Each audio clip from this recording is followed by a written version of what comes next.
সুপ্রিয় দর্শক, আমি ওমর ফারুক স্বাগত জানাচ্ছি সম্পাদকীয়তে। আজকের বিষয় কালো নিয়ে সাফ কথা। আর এ নিয়ে আলোচনার জন্য আমাদের স্টুডিওতে উপস্থিত আছেন, আমার একদম ডানে উপস্থিত আছেন শুল্ক গোয়েন্দা ও তদন্ত অধিদপ্তরের মহাপরিচালক ডক্টর মইনুল খান, এবং তারপরে উপস্থিত আছেন ট্রান্সপারেন্সি ইন্টারন্যাশনাল বাংলাদেশ টিআইবির গবেষণা ও পলিসি পরিচালক মোহাম্মদ রফিক হাসান, এবং একদম ডান প্রান্তে উপস্থিত আছেন সুপ্রিম কোর্টের আইনজীবী ব্যারিস্টার মোকসেদুল ইসলাম। দর্শক, আপনারাও টেলিফোনে সরাসরি অংশ নিতে পারবেন। এজন্য আপনাদের টেলিভিশনের পর্দায় দেওয়া নম্বরে ফোন করতে হবে। এছাড়া আপনারা ফেসবুক অথবা SMS এর মাধ্যমেও আপনাদের মন্তব্য পাঠাতে পারেন। আমরা আলোচনা শুরুর আগে শিরোনামগুলো দেখে আসি। বনানীতে ধর্ষণ মামলার আসামি সাফাতের গাড়ি চালক ও দেহরক্ষী গ্রেফতার। গুলশানে আপন জুয়েলার্সের শোরুমে অভিযান, দিলদার সহ সব মালিককে তলব।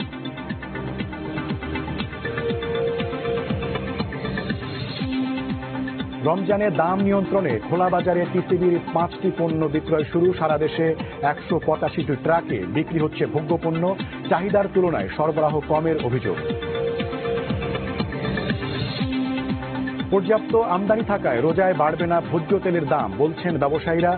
মিল মালিকরা কারসাজি করলেই ব্যবস্থা, হুঁশিয়ারি বাণিজ্যমন্ত্রী। মনিটরিং এর তাগিদ। লিখিত পরীক্ষার মাধ্যমে নিজস্ব প্রক্রিয়া একাদশ শ্রেণীতে শিক্ষার্থী ভর্তি করতে পারবে নটরডেম, হলি ক্রস ও সেন্ট জোসেফ কলেজ। হাইকোর্টের আদেশ।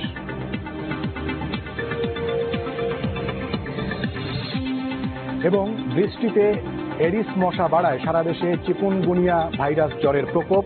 বেশি করে পানি খাওয়ার পরামর্শ চিকিৎসকদের, হাসপাতালে বিশেষ নির্দেশনা।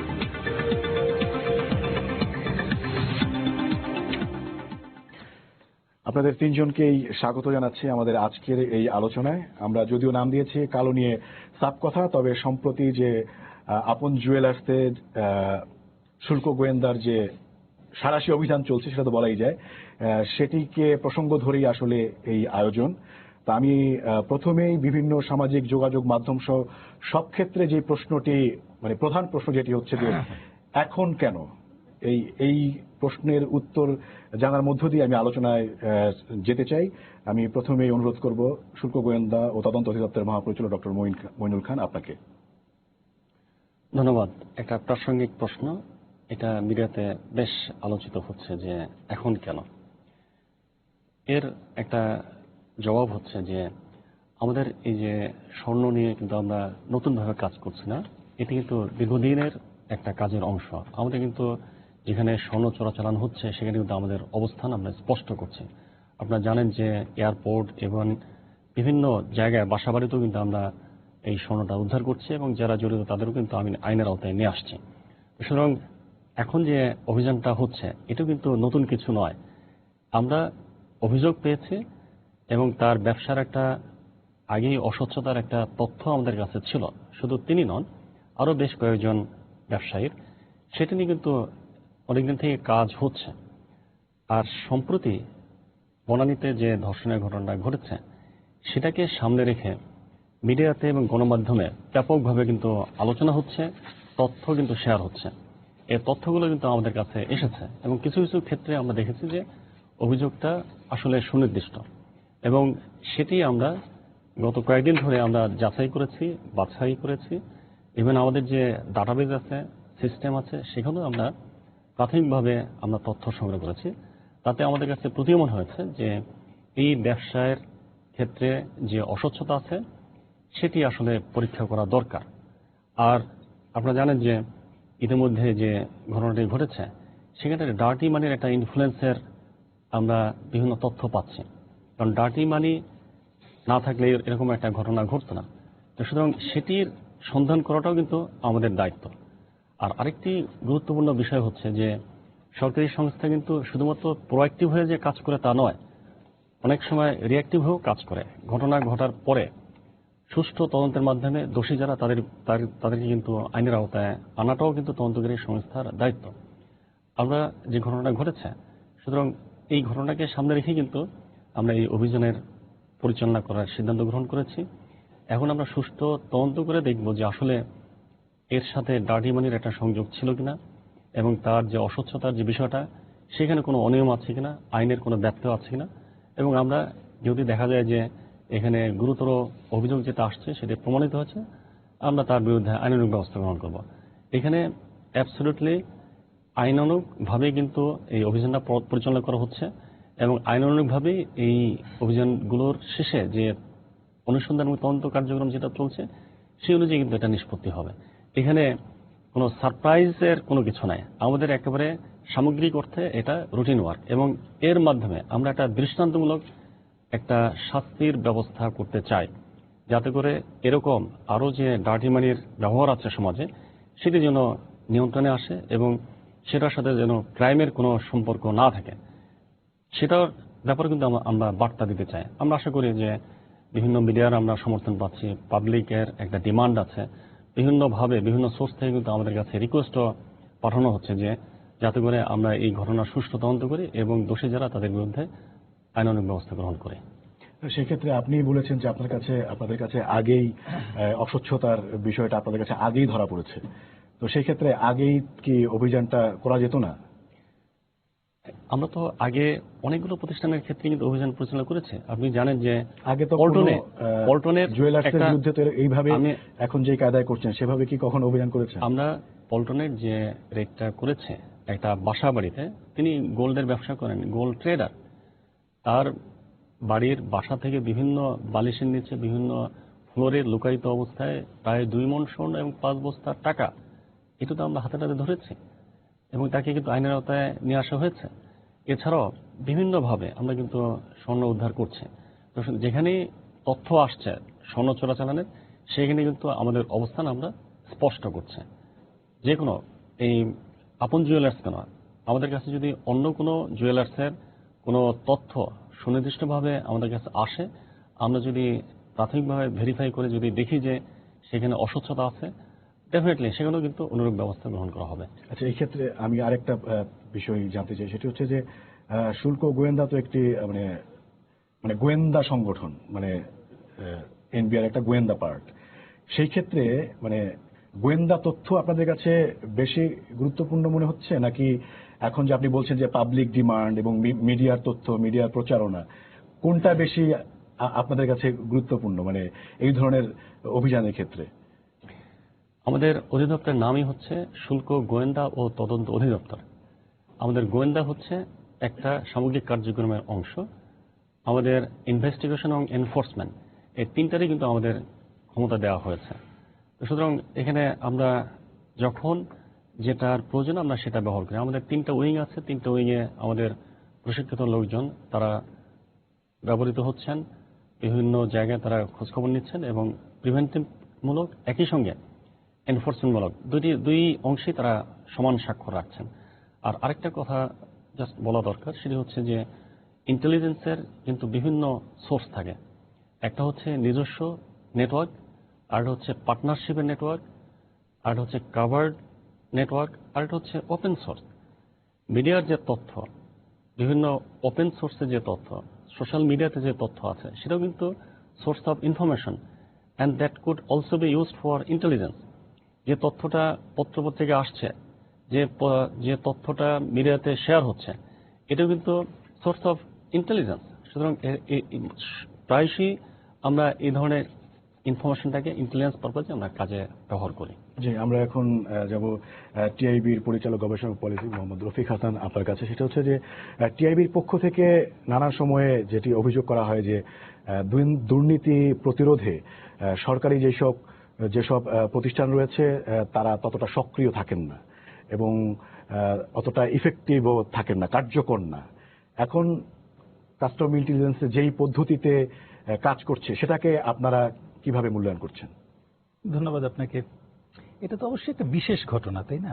মানে জিনিসটা প্রথমেই উনি যেটা বলেছেন যে সোশ্যাল মিডিয়া থেকে আরম্ভ করেছে সবকিছুতে একটা ব্যাপক আলোড়ন সৃষ্টি করেছে, তার পরিপ্রেক্ষিতে এই ঘটনাগুলো ঘটছে এবং সিরিজ অফ মানে পেছনের খবর সামনে চলে আসছে, তাই না? প্রথমে আমরা জানলাম যে কেবলমাত্র 2জন তরুণী এরকম একটা অনেক দেরিতে একটা মামলা নিয়ে এসেছেন, তারপরে পরে আস্তে আস্তে অনেক কিছু আনআর্থ হতে লাগলো এবং একটা পর্যায়ে আপনি দেখুন উনি যেটা বলেছেন যে এই যে টাকাটা যে অবৈধ টাকা, এবং অসৎ উপায়ে অর্জিত টাকা, এর সাথে যে অনিয়ম দুর্নীতি জড়িত, তার একটা প্রভাব কিন্তু এই ঘটনাটা ঘটার পিছনে রয়েছে। মানে একটা প্রতিবেদন এসেছে এর মধ্যে একটা মিডিয়াতে, the dark side of Dhaka city night life, এই সম্পর্কে। এবং সেখানে যে তরুণ তরুণীরা যারা এই ধরনের বিত্তবান পরিবারের, তারা কিভাবে জীবনযাপন করছেন, এবং সেখানে ইভেন ইয়াবাকে কি ধরনের ইনফ্লুয়েন্স করছে, সেটার সাথেও কিন্তু এই যে আপনি যেটা বলেছেন কালো টাকাটা জড়িত।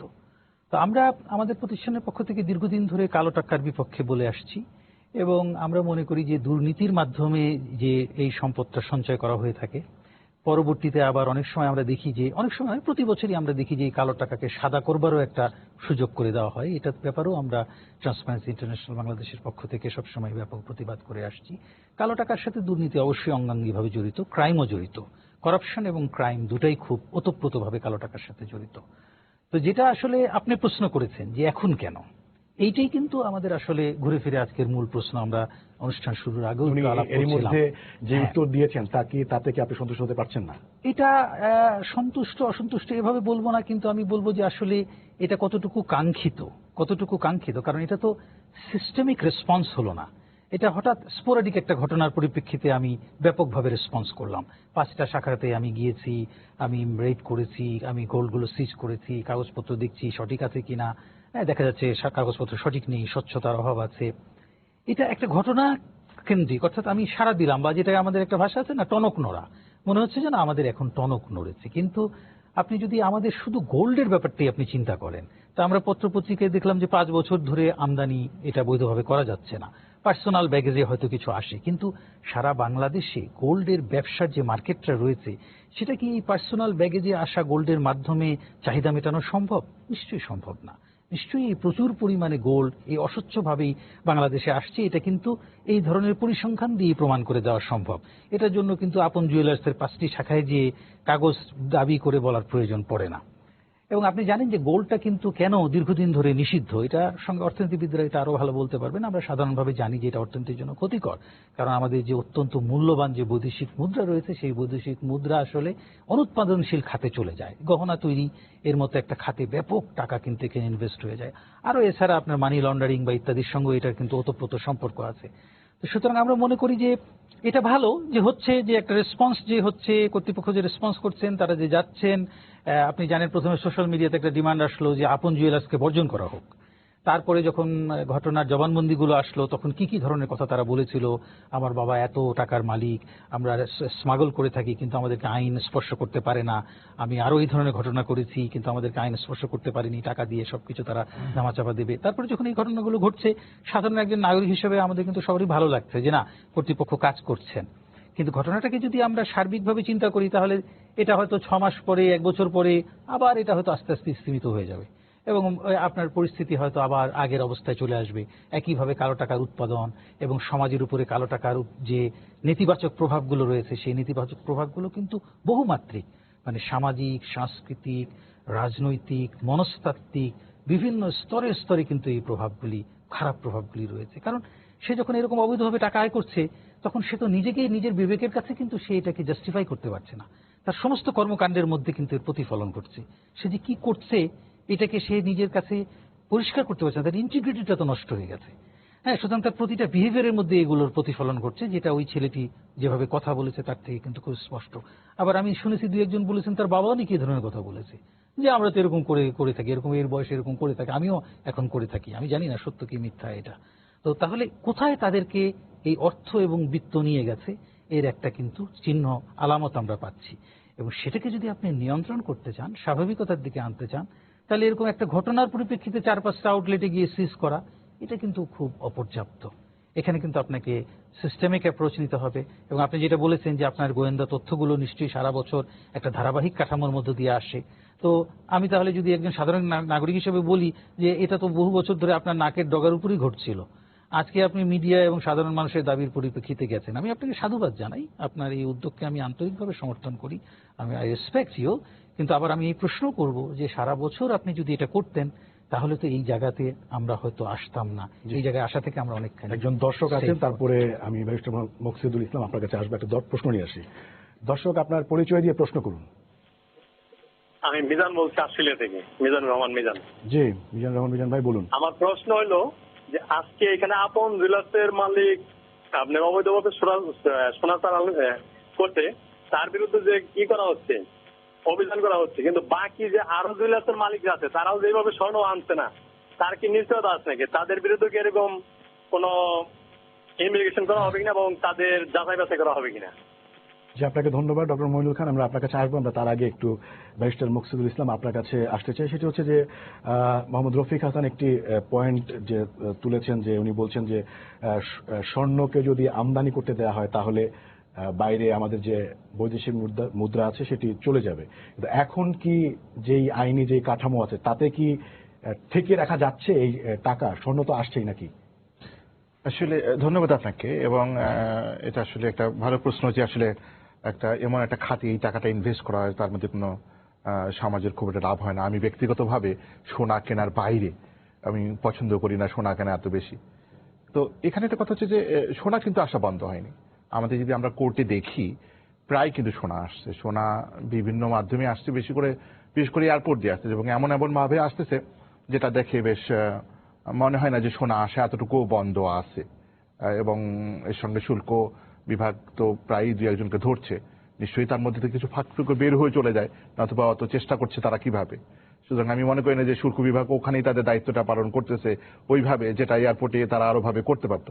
যদি 50টা আসে আপনি মনে করেন, তাই 50-এর মধ্যে 5টা ধরা পড়ে, 40টাই চলে আসে। যদি না হয় উল্টো দিকে চিন্তা করি, না সবগুলোই ধরা পড়তেছে, তাহলে আসতেছে কেন? কেউ না কেউ পার করাচ্ছে বলেই তো আসতে পারতেছে। সুতরাং সোনা আসা এয়ারপোর্ট দিয়ে হোক বা অন্য পোর্ট দিয়ে আসা বন্ধ হচ্ছে বলে আমি মনে করছি না। আর অর্থ পাচারের যেটা ব্যাপার কথা বললো, সোনাই তো আর একমাত্র মাধ্যম না যার মাধ্যমে মানুষ অর্থ পাচার করছে, যার অন্যান্য মাধ্যমও আছে যে মাধ্যমে অর্থ পাচার করতেছে। সুতরাং সোনা যে আসা বন্ধ আছে আমি মনে করছি না। আইনটা কি আমাদের পর্যাপ্ত? আইন যেটা আছে, আমি এটা দেখেন, আমি একজন আইনজীবী হিসাবে প্রায় কোর্টে এই কথাটা বলি, আইনটা শুধু পর্যাপ্তই না, আইনটা একটু বেশ কঠিন। এই আইনটা শুল্ক বিভাগের আইন দ্বারা আমরা নিয়ন্ত্রিত হই না, আমাদের স্পেশাল পাওয়ার অ্যাক্টে আমরা নিয়ন্ত্রিত হই, এবং এর জন্য সাজাও যথেষ্ট বেশি। সবচেয়ে মজার আজ পর্যন্ত কি মানে স্বর্ণ চোরাচালানের কোনো দৃষ্টান্ত আছে, যেরকম মানে যাদেরকে আমরা বলি যে নেপথ্যে বা বড় রাঘব বোয়াল, এরকম সাজা হয়েছে? আমার জানা মতে নাই। আমরা যতগুলা এটা তো শুল্ক বিভাগে বলে দিতে পারবে যে তারা কি করছেন বা কাকে পাচ্ছেন না। আমরা যাদেরকে কোর্টে পাচ্ছি তারা আপনারা সেখানে আসলে কি ধরনের ঘাটতি পাচ্ছেন? মানে এই যখন আদালতে প্লেস করছেন, আমি মনে করি যে মামলাগুলো পরবর্তীতে আর ওইভাবে পারসুই করা হয় না। এ ব্যাপারে আমি যদি উদাহরণ দিতে চাই তাও আমি দিতে পারি। কিছুদিন আগে আমি একটা বেইল করিয়েছি, এক ভদ্র মহিলা, তার শরীরে মানে সে ক্রু ছিল, এয়ার হোস্টেস একজন ক্রু ছিল বিমানের, বাংলাদেশ বিমানের, সমস্ত শরীরে তাকে সোনা পাওয়া গেছে, এবং লাইভ টিভিতে তাদের কাছে ওগুলা বের করে আনা হয়েছে। বাট তার দুটা বাচ্চা থাকার জন্য হাইকোর্ট থেকে, তার অন্যান্য গ্রাউন্ড ছিল লিগাল ভাবেই, তাকে হাইকোর্ট থেকে বেইল দেওয়া হয়েছে। এখনো তো তারা বাইরেই আছে আমার জানা মতে। এখন ওনারা যদি পার্সু করতে সেই মামলা, ওনারাই জানে ওনাদের লিমিটেশন কোথায়, কেন করে না, সবকিছু সাক্ষী প্রমাণ সবকিছু থাকার পরেও কি হয় ওনারাই ভালো বলতে পারবে। ডক্টর মইনুল খান, এর মধ্যে দুজনের বক্তব্য এবং দর্শকের প্রশ্নে অনেক প্রসঙ্গ চলে এসেছে। আমি দেখছি যে আপনি নোটও নিয়েছেন। আপনি যদি একে একে এই প্রসঙ্গগুলোর উত্তর দিতেন। আগে প্রশ্নকর্তার যে প্রশ্নটা উনি বিদেশ থেকে প্রশ্ন করেছেন, সেটা হচ্ছে এখানে কি শেষ কিনা বা অন্য কোথাও করা হবে কিনা। এটা কিন্তু আমি প্রথমে কিন্তু বলেছি যে আমরা সুনির্দিষ্ট তথ্যের ভিত্তিতে কাজ করি, ইন্টেলিজেন্স যেটা আছে সেটি, এবং আরো গভীরে অনুসন্ধান করার পরে দেন এনফোর্সমেন্টটা হয়। এবং ইতিমধ্যে বলেছে যে গত 3 বছরে শুল্ক বিভাগ এবং কাস্টমস ইন্টেলিজেন্স কর্তৃক আটককৃত স্বর্ণের পরিমাণ প্রায় 3 টনেরও বেশি। কিন্তু তার আগের যদি আপনি 10 বছর বা 5 বছরের হিসাব নেন, সেখানে হয়তো 30 কেজিও হয়তো হবে না। কিন্তু কেন এত বাড়ছে এই জন্য যে আমাদের সুশাসন প্রতিষ্ঠিত হয়েছে, আমাদের এনফোর্সমেন্ট কার্যক্রম যেটা আছে সেখানে আমাদের স্বচ্ছতা আমরা বাড়িয়েছি, আমরা প্রশিক্ষণ দিয়েছি, আমাদের নজরদারি বাড়িয়েছি, এবং অন্যান্য সংস্থাকে নিয়ে আমরা কাজ করছি, দেশি বিদেশি সবাইকে সম্পৃক্ত করেছি, এবং আমাদের একটা চমৎকার একটা নেটওয়ার্ক সৃষ্টি হয়েছে, যার ফলে এখন কিন্তু স্বর্ণ চোরাচালান অনেকাংশে নিয়ন্ত্রিত, বন্ধ হয়েছে। এটা আমরা দাবি করব না এবং করা উচিত হবে না, কারণ স্বর্ণ তো আসছে। এই যে আপন জুয়েলার্সের মতো এবং আরো অন্যান্য যেসব ব্যবসায়ী যারা অস্বচ্ছ ব্যবসার সাথে যারা জড়িত, নিশ্চয়ই এখানে একটা অংশ চোরাচালানের স্বর্ণ থেকে আসছে।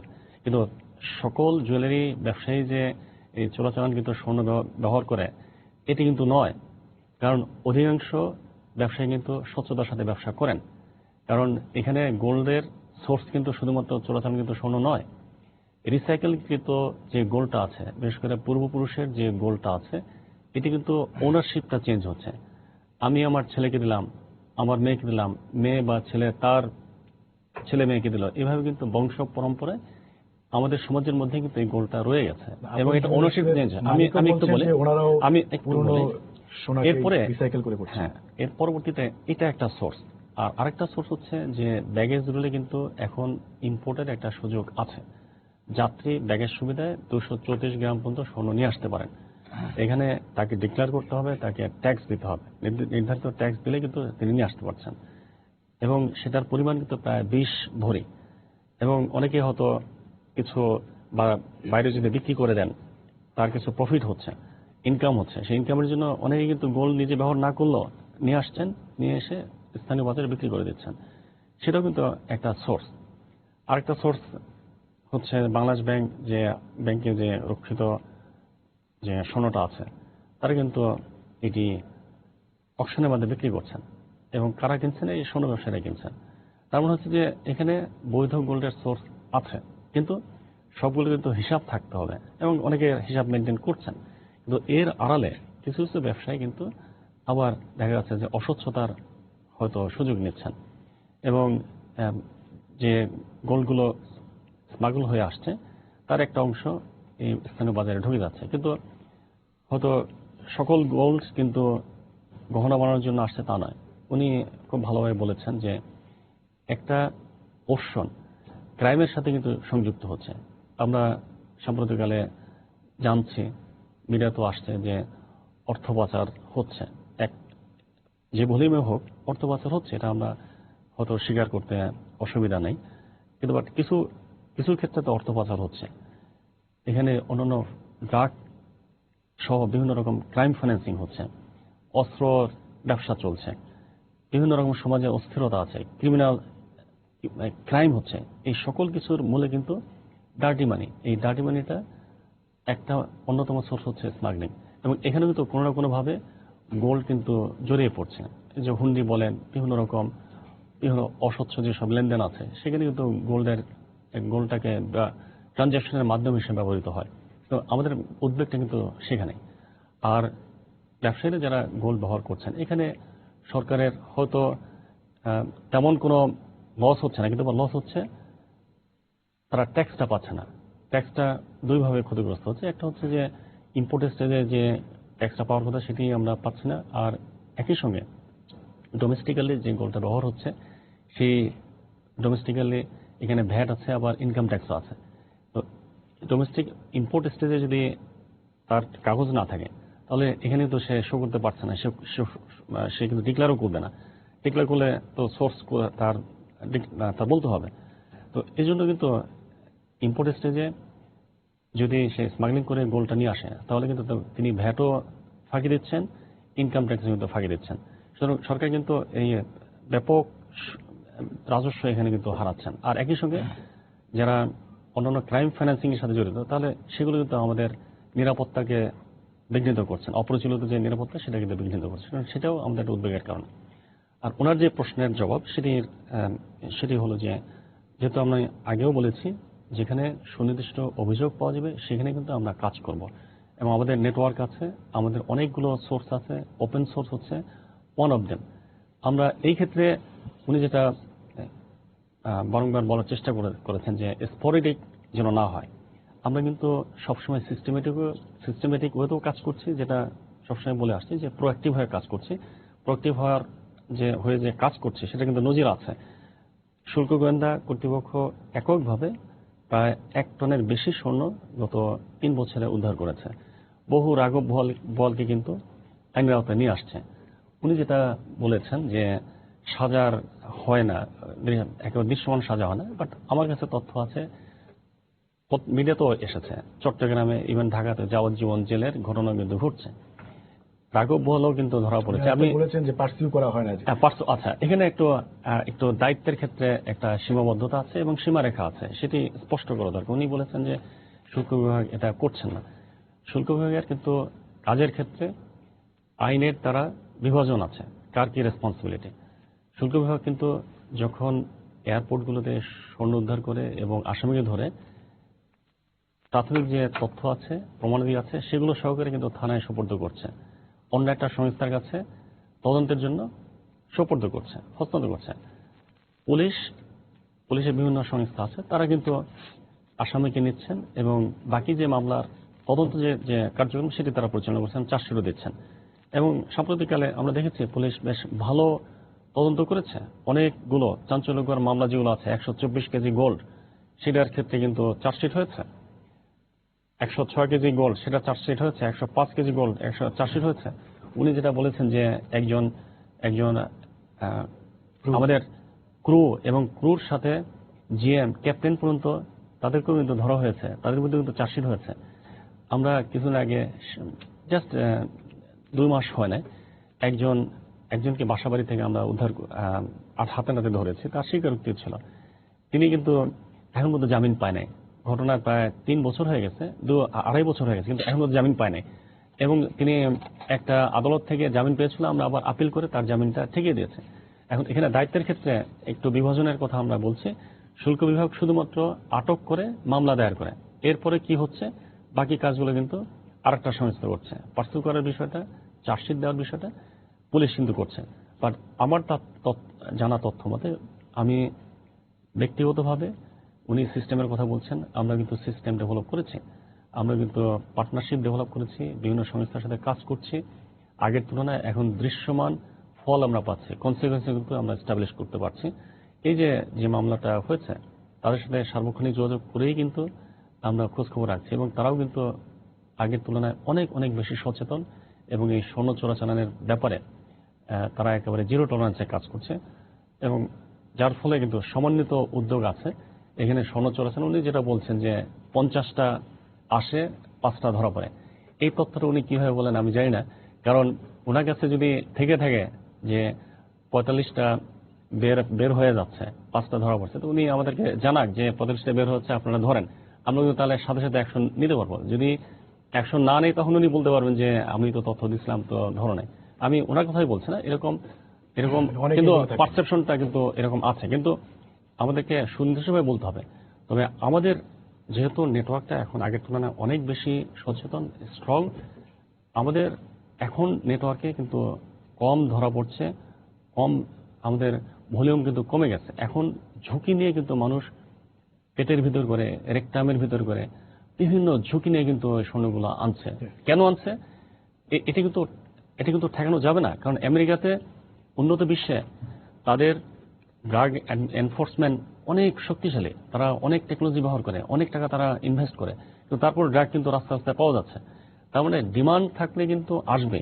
তা আমাদের শুধুমাত্র যে ল এনফোর্সমেন্ট দিয়ে সামগ্রিকভাবে এই স্বর্ণ চোরাচালানটা বন্ধ করা যাবে তা নয়, আমাদের বিভিন্নভাবে যে ক্রাইম যেগুলো হচ্ছে, সমাজে অস্থিরতা যেগুলো আছে, সেগুলো কিন্তু নিয়ন্ত্রণ আনতে হবে। কারণ এগুলোর সাথে কিন্তু কানেকশন কিন্তু এস্টাবলিশ হয়ে যাচ্ছে। দর্শক, আপনার প্রশ্ন নিয়ে নিই। দর্শক, আপনার পরিচয় দিয়ে প্রশ্ন করুন। আসসালামু আলাইকুম। ওয়ালাইকুম আসসালাম। আমি পঙ্কজ সানা, খুলনা থেকে বলছিলাম। জি জি। আজকের এই ছাপাতের ঘটনার জন্য যে এই বিষয়টা ধরা পড়লো আমাদের জনগণের সামনে, তো ছাপাতের ঘটনাটা এই বেরিয়ে না আসলে, না ঘটলে, তাহলে কি আমিন জুয়েলার্সের বিরুদ্ধে এই অ্যাকশন নেওয়া হতো? জি, উনি বলছেন যে মানে রেইনট্রি হোটেলে যে ঘটনা ঘটেছে সেটা না ঘটলে আসলে কি হতো, মানে যেভাবে চলছিল এখন, যে আপনারা আজকেই 208 কেজি, আজকে সন্ধ্যার যে তথ্য ধরেছেন, মানে এক সন্ধ্যায়, মানে এই ধরনের ঘটনা তাহলে হতো না।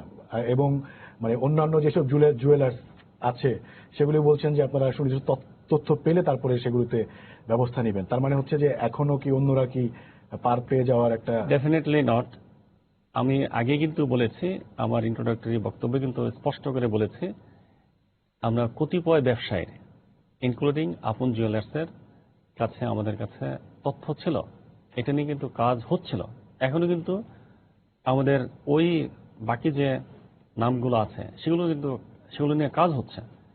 সুতরাং কাজ কিন্তু চলমান, এবং এখনকার যে ইন্টারভেনশন অভিযান, এটি কিন্তু আমাদের রুটিন ওয়ার্কের অংশ। যেহেতু এরকম সামাজিক গণমাধ্যমে এবং সামাজিক মিডিয়াতে যে তথ্যটা আসছে, এটি যেহেতু স্পেসিফিক্যালি আসছে, এটি আমরা আগের তথ্যের সাথে আমরা মিলিয়ে দেখেছি, এবং আমরা দেখেছি যে এখানে একটা পরিস্থিতি সৃষ্টি হয়েছে।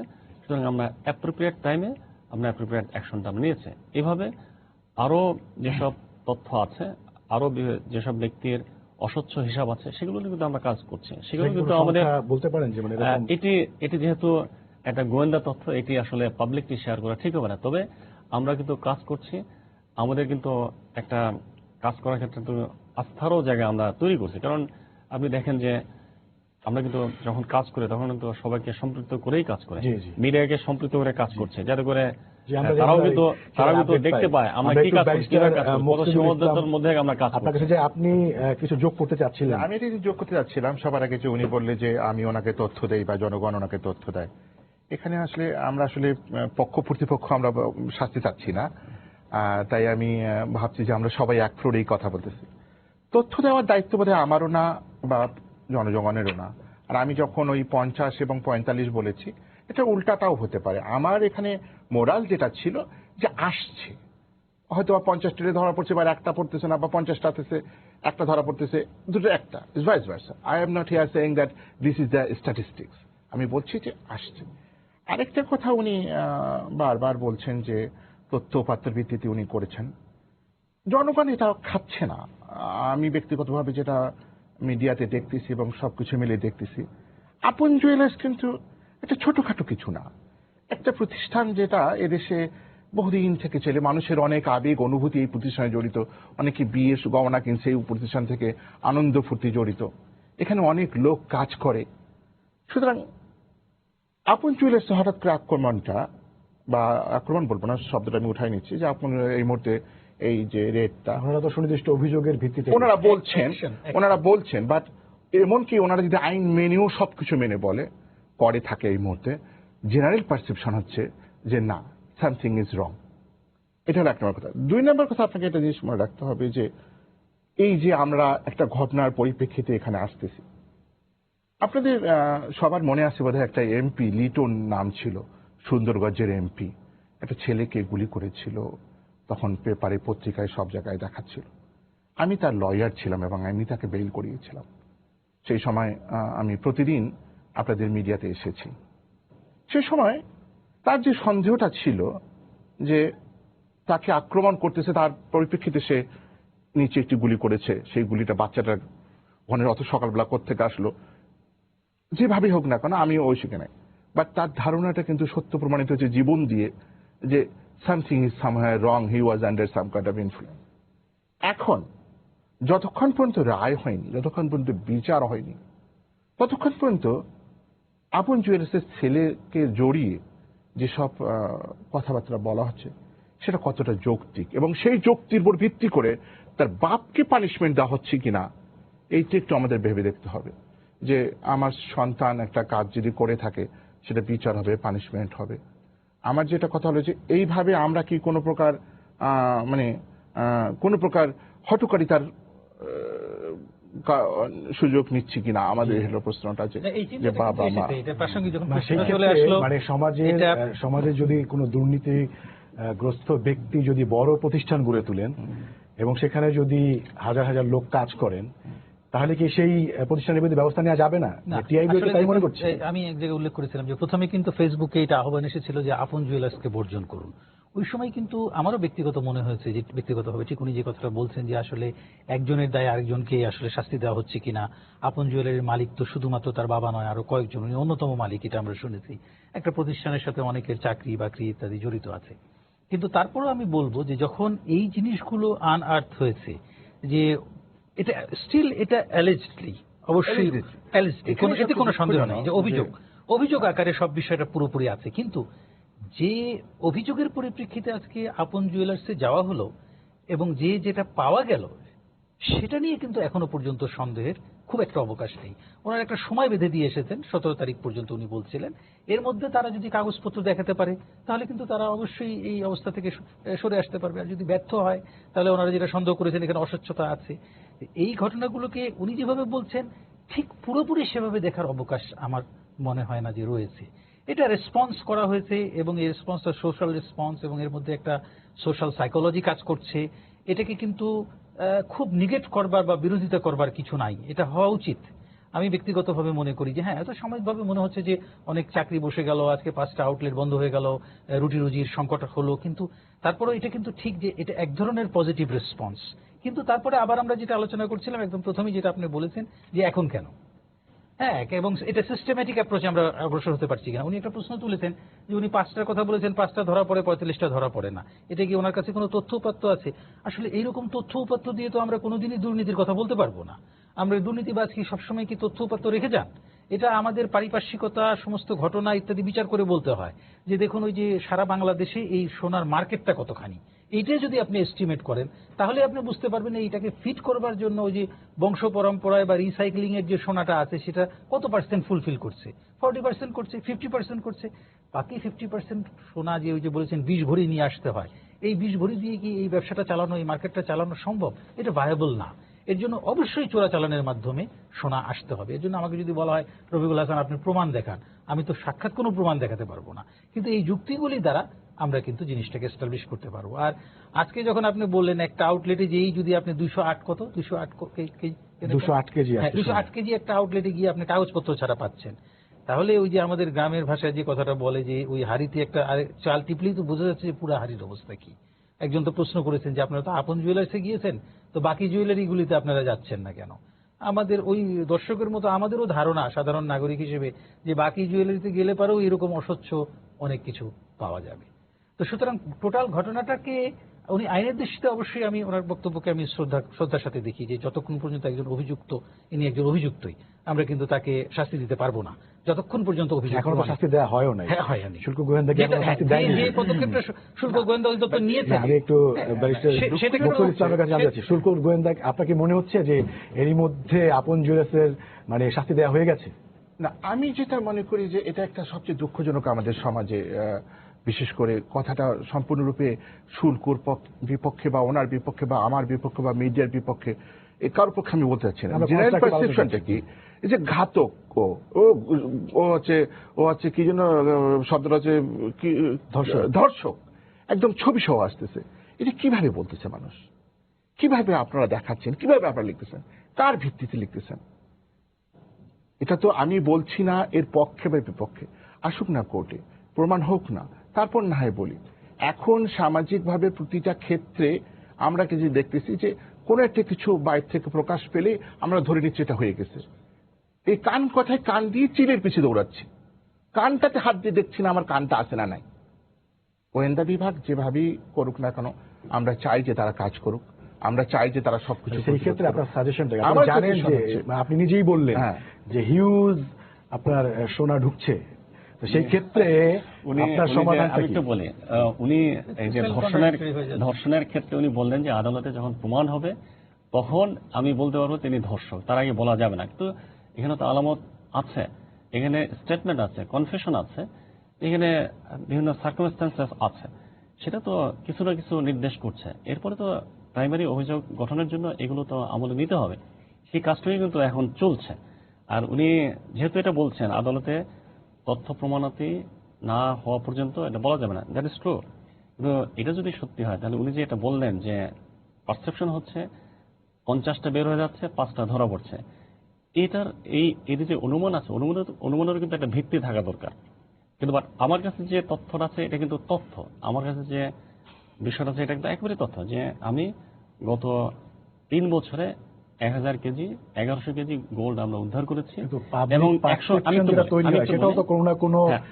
আমি তো বলি কারণ ওগুলো তো অ্যাড্রেস করা হয় না, এখন কিন্তু অ্যাড্রেস করা হচ্ছে। বিভিন্ন প্রশ্নে কিন্তু আমরা জবাব দিচ্ছি, আমরা তো গভীরে দেখছি। যেটা হচ্ছে যে আমরা গত 3 বছরে প্রায় 1100 কেজির মতো গোল্ড ধরেছি এবং প্রায় 150 লোককে অ্যারেস্ট করেছে, আইনের আওতায় আনা হয়েছে। কিন্তু আমরা যদি পিছনে আমরা দেখি তাহলে আমার এই দপ্তরে হয়তো 10 কেজি গোল্ড উদ্ধার করেন নাই, অথবা করতে পারে নাই, অথবা অন্য জায়গায় ফোকাস হয়তো তাদের ছিল, অগ্রাধিকার ছিল, তাহলে এটা হচ্ছে তথ্য। আমি তো স্ট্যাটিস্টিক্স দিয়ে আমি যদি তুলনা করি, তাহলে এটা হচ্ছে আমার কাছে একটা ভিত্তি। কিন্তু আমি যদি বলি যে হ্যাঁ 50টা বের হয়ে গেছে, 5টা ধরা পড়ছে, 50 না হতে 1000টাও হতে পারে, বা 10টাও হতে পারে, তাই না? এটাও তো পারসেপশনের একটা। আর একটা কথা উনি যেটা বললো, উনি বারবার একই জিনিস রিপিট করতেছে আমার মনে হচ্ছে। উনি যেটা বললো যে সাক্ষ্য প্রমাণ হয়েছে, আমি যদি নিজেই বলি যে আমি ওনাকে খুন করেছি, তার মানে আমি খুনি, তা কিন্তু না। কোর্ট সেটা সিদ্ধান্ত নেবে যে আমি খুন করেছি কি করিনি। আমি অনেকে আরেকজনকে বাঁচানোর জন্য বলতে পারি আমি ওকে খুন করেছি, বিভিন্ন ঘটনায় ঘটতে পারে। এখানে একটা ঘটনা ঘটেছে যার জন্য তার বাবার প্রতিষ্ঠানকে যেভাবে মানে যেভাবে যাওয়া হয়েছে, সেটা আমি মনে করি যে হয়তো বা যেভাবে সবাই প্রশ্ন করতেছে, এই প্রশ্নটা আমারও, যে এই আপন জুয়েলার্সে শুধু এই জন্যই যাওয়া হয়েছে যে তার ছেলে বা তার ছেলের বন্ধুরা এই সঙ্গে জড়িত হয়েছে বলে তখন এখনই যাওয়া হয়েছে। কোনো না কোনো উপলক্ষ তো লাগে। আমরা একদম শেষ পর্যায়ে চলে আসছি, আর কয়েক মিনিট আপনাকে দিয়ে আমি শেষ করে দিব। কেন মানে এই প্রসঙ্গটা কেন বারবার আসছে? ডেফিনেটলি এটার তো একটা সংযোগ আছে, কারণ এখানে যে হোটেলে যে ঘটনা এবং সার্কামস্ট্যান্সেস আছে, সেখানে ডার্টি মানির ব্যবহার হয়েছে। আজকে আমরা ওই হোটেল থেকে আমরা মদ উদ্ধার করেছি, কিন্তু তার আগে কিন্তু মিডিয়াতে আসছে যে এখানে ইয়াবা এবং মদের ব্যবহার হয়েছে।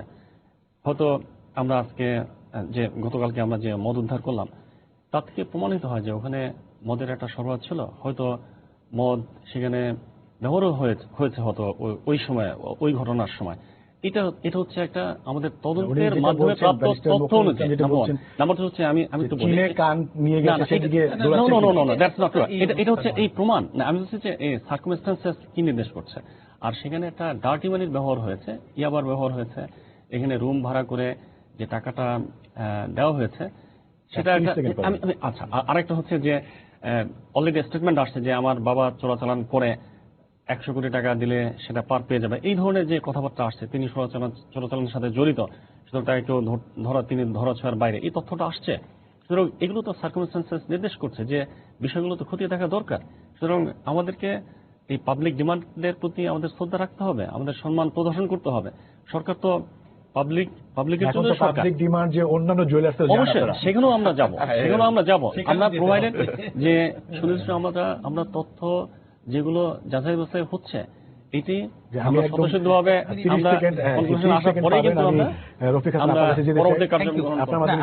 আমি যেটা বলবো যে উনি কিন্তু অনেক ইতিবাচক পদক্ষেপের কথা বলেছেন, এটা কিন্তু আমাদের অ্যাপ্রিশিয়েট করতে হবে যে গত 3 বছরে যে পরিমাণে স্বর্ণ ধরা পড়েছে আগের বছরগুলোর তুলনায় সেটা অনেক বৃদ্ধি পেয়েছে। আরেকটা উনি বলেছেন যে ওনাদের অধিদপ্তর এবং পুলিশ বাহিনী উভয়ই বেশ সক্রিয়ভাবে কাজ করছেন। তবে উনি যে প্রশ্নটা তুলেছেন, আমার মনে হয় যে ওনাদের তদন্ত ফলো আপের জন্য যদি প্রাতিষ্ঠানিক এটা কাঠামো পরিবর্তনের প্রয়োজন পড়ে, আইনগত পরিবর্তনের প্রয়োজন পড়ে, তাহলে সেটা কিন্তু আমাদের করতে হবে, যাতে পুরো বিষয়টা নিষ্পত্তি ওনারা প্রথম থেকে শেষ পর্যন্ত করতে পারেন, যেমন এসিসি করে থাকেন, তাই না? মামলা পর্যন্ত ফলো আপ করা এবং শেষ পর্যন্ত ওনারা যেন যেতে পারেন, এই পরিবর্তনগুলো দরকার আছে। আর একটা জিনিস আমি বলবো যে আমাদের এই বনানীর ঘটনাটা কিন্তু একটা ওয়েক আপ কল। কারণ আপনি যে লাইফস্টাইলের কথা আমরা বলেছি, যে dark life of Dhaka city, night life, এটার সঙ্গে কিন্তু এমনকি জঙ্গিবাদও কিন্তু এর থেকে বিচ্ছিন্ন নয়। কারণ এখান থেকে ফ্রাস্ট্রেশনের মাধ্যমে যুবকরা এই দিকে 10 সেকেন্ড সময় আছে, 10 সেকেন্ডের বেশি নেব না। আমার শুধু একটাই কথা, কোন নিরপরাধী যারা তারা যেন হ্যারাস না হয় আমাদের রাষ্ট্রযন্ত্রের মাধ্যমে। জি, সেটা নিশ্চয়ই আপনারা, শুধু এইটাই আমার কামনা। তাকে সেলফ ডিফেন্ড করার জন্য আমরা কিন্তু সুযোগ দিয়েছি, সময় দিয়েছি, তাৎক্ষণিকভাবে সেটি বাংলাদেশ ব্যাংকে জমা দিতে পারতাম, কিন্তু সেটি করে নেই। তাদেরকে আমরা সুযোগ দিয়েছি, ডক্টর মইনুল খান, মোহাম্মদ রফিক হাসান এবং ব্যারিস্টার মুকসিদুল ইসলাম, আপনাদের তিনজনকে ধন্যবাদ। সবাইকে শুভেচ্ছা জানিয়ে শেষ করছি আজকের সম্পাদকীয়। আগামীকাল আবারও দেখা হবে রাত 10টায়, দেখার আমন্ত্রণ রইল। শুভরাত্রি।